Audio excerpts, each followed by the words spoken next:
War Thunder is inevitably going to expand into Generation 4 aircraft. We already have aircraft like the F-4EJ Kai, which is a 1984 plane. Arguably, it's the MiG-21 that was the most modern aircraft in War Thunder, as it was actually somewhat of a new plane itself, built on an older airframe, whereas the Kai was an electronics and systems upgrade. However, it is the weapon systems that matter most in modern aerial combat, and that begs the question, is War Thunder ready for more modern aircraft to be added to the game? Now, I know this is the most overused topic in all of War Thunder Aviation, and more or less everyone has the same things to say, but that's why I'm making this video. I lean almost completely in the opposite direction from what you've already heard from pretty much every other content creator out there. Before we get into the main topic of the video, I want to preface with that there are some already pretty good modern aircraft options that can be added to the current game in the air realistic battle space without changing anything about the current game mode. That is, if you don't have a problem with the way the game works now, which, as we're about to learn, most do. These aircraft include the F-16 and MiG-29A, as the Scottish fella Mr. Koala points out. This is mainly because the F-16As only carried Fox 2 missiles like the AIM-9L, at least from my understanding, which admittedly would be undoubtedly the best missile in the game, but not too far of a leap as to make it overpowered in any sense, as the all-aspect capability of a missile is pretty much only effective on a target that doesn't see you in the first place. And MiG-29As are pretty much in the same boat, with loadouts either being all Fox 2s or at the best Fox 1 missiles that are pretty much comparable to the AIM-7E2 and the Skyflash missiles that we already have in game. This kind of thinking of course relies on the premise that top tier jet combat already supports its current aircraft well in the first place, which as mentioned before, many think it does not. And in many ways I agree. There are a lot of things that need to be done in order to make top tier jet combat more consistent and overall less frustrating. I'm not going to go as far as to say top tier jets don't take skill, because that couldn't be further from the truth.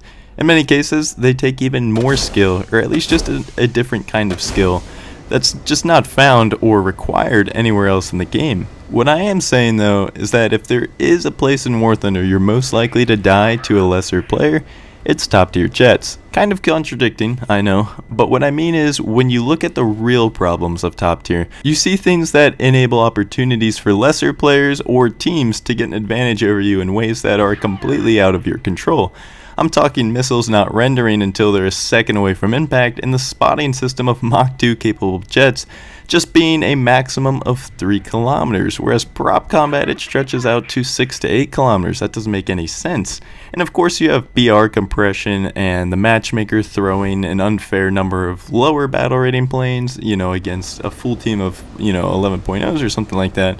And these are the real issues of top tier jets, especially, mainly the spotting system. But here comes the part that absolutely nobody is going to want to hear.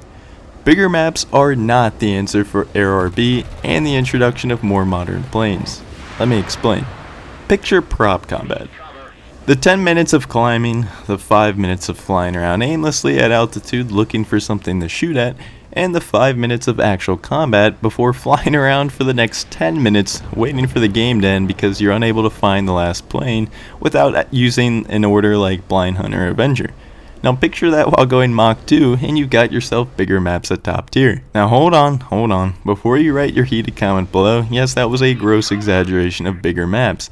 But I'm going to go into more detail and we're going to tackle all the concerns one at a time. Let's talk about fuel first, because there can't be a fight without fuel.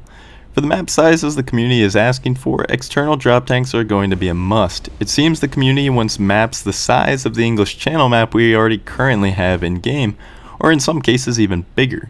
Of course, as everyone knows, once the tanks are dropped, you don't get them back. I don't think the community quite realizes what it's asking for with that. Drop tanks must be dropped the moment you get into combat, or even minutes before. They're significantly adding more drag and weight to your plane, which goes without saying is going to affect your performance. At this point, you're already neck deep into your new big map and no longer have drop tanks. With the fuel consumption rate we see on jets like the Viggen, and even more on a jet like the F-16, consuming over 60,000 pounds of fuel in 1 minute at low altitude, you roughly have 7 minutes of actual combat time on Afterburner, as it only has a capacity of 7,000 pounds internally. In War Thunder, Afterburner is a must, nearly from start to finish. I do believe Gaijin will give future jets more flight time, but it will be somewhat similar to the Viggen, but likely a little less. That's just the truth of having modern jets that burn more fuel and have more powerful engines. You're going to have a higher rate of fuel consumption. There's nothing you can really do about that unless you just, make fuel consumption whatever you want for the sake of balancing. But that's not something we've seen in other aspects of the game, so I'm not going to expect it with fuel. Regardless, you're going to have no choice but to keep your afterburner on and accept you won't have enough fuel to RTB, or you can keep switching it on and off and accept that you'll be at a constant disadvantage in the fight.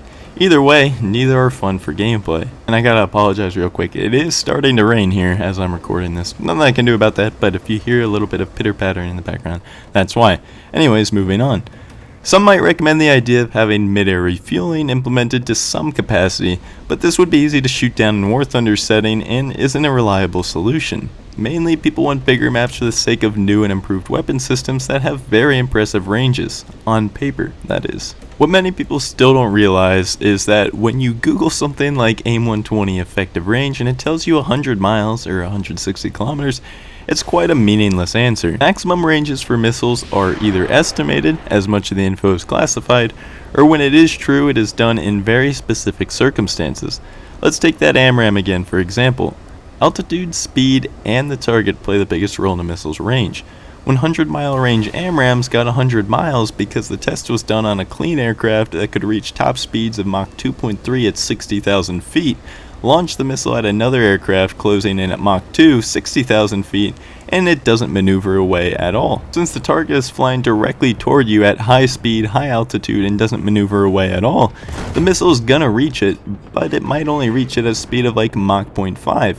In real combat, that's not gonna happen. In reality, it's pretty safe to generalize the AMRAAM's real effective range of about 10 miles on low altitude and 30 miles at high altitude, or at least that's what's considered the minimum abort range, also known as MAR, to be able to kinetically defeat the missile. The fact of the matter is, most of the maps at top tier, with a few exceptions of course, are plenty big enough for at least early generation 4 aircraft's weaponry. Unless you choose to take off and fly directly toward the enemy airfield, you'll have no troubles climbing up to 20 to 30,000 feet, get supersonic, and deploy your weapons while still being able to have room to evade incoming fire. And for all you DCS players out there, toting the M54 Phoenix is the best missile there ever was and has infinite range. Pipe down for just a minute and listen. You're most likely suffering from something I'm going to call Realism Syndrome, which goes out the window when you play War Thunder. The AIM-54 was designed to hit slow-moving bombers that threaten a carrier fleet. As such, it has relatively low G-pulling for a missile of the era, and as such has extremely low rating for the maximum Gs of its target. In DCS, this isn't as big of an issue, as even pulling as little, in quotes little, as 9 Gs is very uncommon. That is the maximum load of Gs the US Air Force even trains for, and is a benchmark number for developing new aircraft like the F-22 and the Su-57. 9 Gs is about all most pilots can handle, and especially for no more than just a few seconds. In War Thunder, on the other hand, many jets pull 12 to 15 Gs easily, and for a very long and sustained turn at that. The AIM-54 Phoenix would be about as easy to outmaneuver as an AIM-9G, in the sense you just have to pull really hard one direction and then really hard back the other. On top of that, the AIM-54 is a very easy missile to notch. Again, it wasn't designed to fight fast and nimble fighters. With that being said, don't hold your breath for it to be added to War Thunder. Now let's get into some actual combat. In War Thunder, every jet match at top tier pretty much develops the same way. Everybody takes off and climbs for the side of the map, with the majority of the planes flying parallel to one another of the other team that is on the other side of the map. For many, the first couple of minutes happens at about 4 kilometers altitude, then drops back down toward the deck for the remainder of the match within about a 20 kilometer range.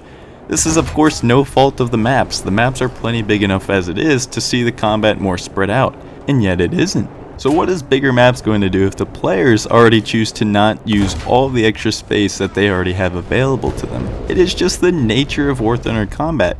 Having a spotting system, missile markers, 14G turns, and all of these core aerialistic battle mechanics incite the type of gameplay that we see, and having bigger maps isn't going to change that. It's pretty much just going to make it take longer to find the enemy in the first place, and just have the match go the exact same way it already has been once you do. On top of that, having bigger maps would exaggerate the problems of the spotting system even further. With the current size maps, it's relatively easy to predict where the enemy is going to come from, and yet people still seem to appear out of thin air. even though you'd think you would have been able to spot them. Imagine being on a big map where it is easy to come from just about any aspect of the enemy without them even knowing where you're coming from in the first place. It would be hell and frustrate the players even further. I do agree that having lesser players would somewhat remedy this problem, but I think having lesser players can also hurt gameplay as well. It's fun leaving a match with 5 to 6 kills in a game. Not everybody can do that, and it shows a level of skill to some degree. With a maximum lobby size of 7 to 10 players, that'd be near impossible. Overall, I think the current game size should probably be reduced to a maximum of 12 as it is, but I think any less would be taking away just as much as it helps. All in all, I think the bigger maps is going to cause more problems without actually providing a real solution. It's nice to think it'll help, as that's how real jet combat would actually go, but I think we're getting to a point where the War Thunder community intends to completely change the core mechanics of the game in order for it to feel more real, in which case maybe War Thunder just isn't the game for you in the first place. And that's an important thing to remember. It's a game. It isn't going to feel real no matter what you do to it. As said before, a 9G pool is a hell of a thing that many modern aircraft and pilots aren't even rated for. War Thunder currently has 12 to 15G pools in just Gen 3 aircraft. You can expect probably even more once we get into things like F-16s and Su-27s. Why are we nitpicking certain things to be realistic feeling while others not? It just doesn't really make any sense. The whole thing just feels silly to me, and I think there's much more that could be done to improve the quality of life at top tier ARB than just bigger maps. But I'm the king of controversial opinions in War Thunder around here, so I'll gladly read your hate down in the comments below anyways. Hope you guys enjoyed, and I'll catch you on the next one. See ya.